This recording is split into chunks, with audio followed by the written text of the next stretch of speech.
All right, so you've definitely been there. You're using your favorite AI chatbot, and it just feels slow.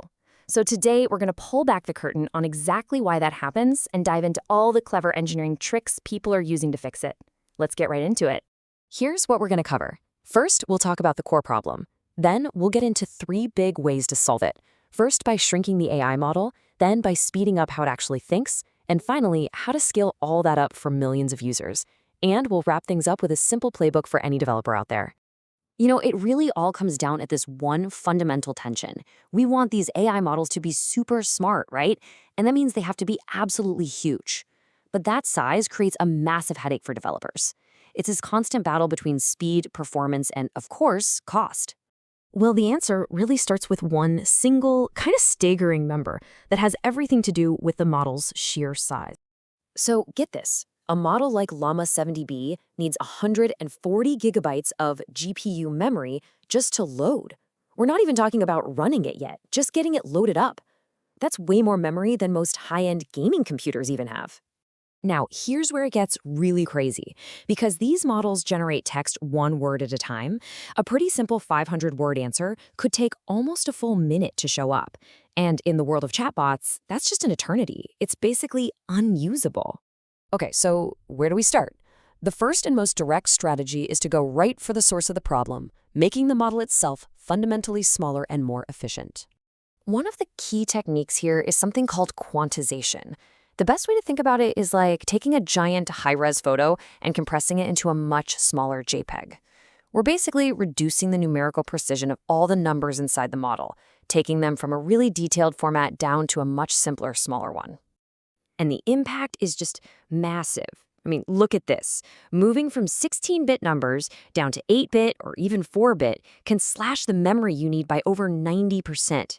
This makes the models way, way cheaper to run and lets them fit on much smaller, more accessible hardware. Okay, another really clever approach is called pruning. Imagine you have a skilled editor who's trimming down a long book, right? They're taking out all the extra sentences and paragraphs that don't really add to the plot. Well, we can do the same thing here, surgically removing the least important parts of the neural network to make the whole thing leaner and faster. But for these big language models, structured pruning is usually the way to go. By taking out entire chunks like attention heads, we can shrink the model by up to 40% and get a 2 to 3 times speed up. And the best part is, the model's structure stays nice and neat, so any standard GPU can still process it super efficiently.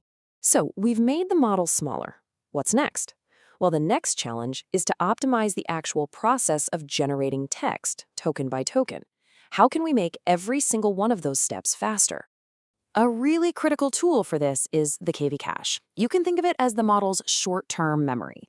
It's a total game changer for speed. But, and this is a big but, it creates this weird new problem. This memory cache can get enormous, sometimes even bigger than the model itself, especially if you're having a long conversation. And so this memory explosion becomes your new bottleneck. It puts a serious limit on how many people can use the service at once, because every single user needs their own huge and often super wasteful chunk of memory just for their cache. This is where paged attention comes in, and it is just brilliant. It's a technique from systems like VLLM that organizes all that memory into efficient little blocks. By doing that, you can pack way more user requests onto a single GPU. We're talking up to a 16 times improvement in how many people you can serve. It's incredible. Now, this one is really cool. It's called speculative decoding. Imagine you have a junior assistant and a senior manager. Instead of the big, slow manager model generating one word at a time, you have a small, fast assistant model that quickly drafts a whole bunch of words. Then the big model just has to check that draft in one single step. The result? You get multiple words for the price of one slow computation. This can often double your speed without any loss in quality. Okay, so let's zoom out a bit. We've got all these cool low-level tricks, but how do we actually use them to build a system that can serve thousands or even millions of people all at once efficiently?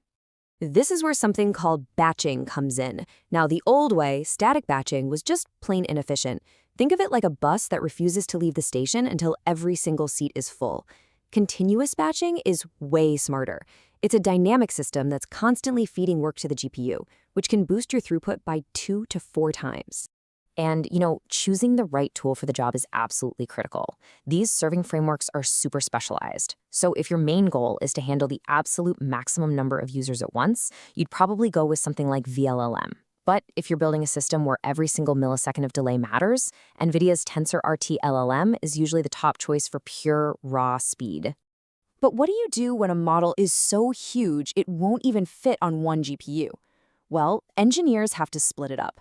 They can use tensor parallelism, which basically slices each individual layer of the model across multiple GPUs. That's great for low latency. Or they can use pipeline parallelism, which creates a kind of assembly line across the GPUs, which is perfect for maximizing throughput in these huge systems. So after all that, what have we learned? Let's try to distill all this down into a simple, actionable playbook for anyone who's trying to optimize one of these systems.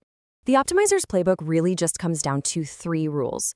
First, measure everything so you can find your actual bottleneck. Don't just guess. Second, once you know what the problem is, use the right tool for that specific job. And finally, and this is probably the most important one, you have to evaluate the trade-offs. Speeding things up almost always has a cost, whether it's quality or money, and you have to be really intentional about that balance. And at the end of the day, it really all comes back to this fundamental trade-off. There's no single magic bullet here. Optimization is all about a series of smart, deliberate choices you make to find that perfect balance for whatever you're trying to build. And all of this kind of leaves us with one final big question. These techniques we've talked about are brilliant, for sure. But as these AI models just keep growing exponentially, this race between the scale of the AI and the cleverness of our optimizers, that's going to be the critical challenge that defines the next decade of AI. Thanks for watching.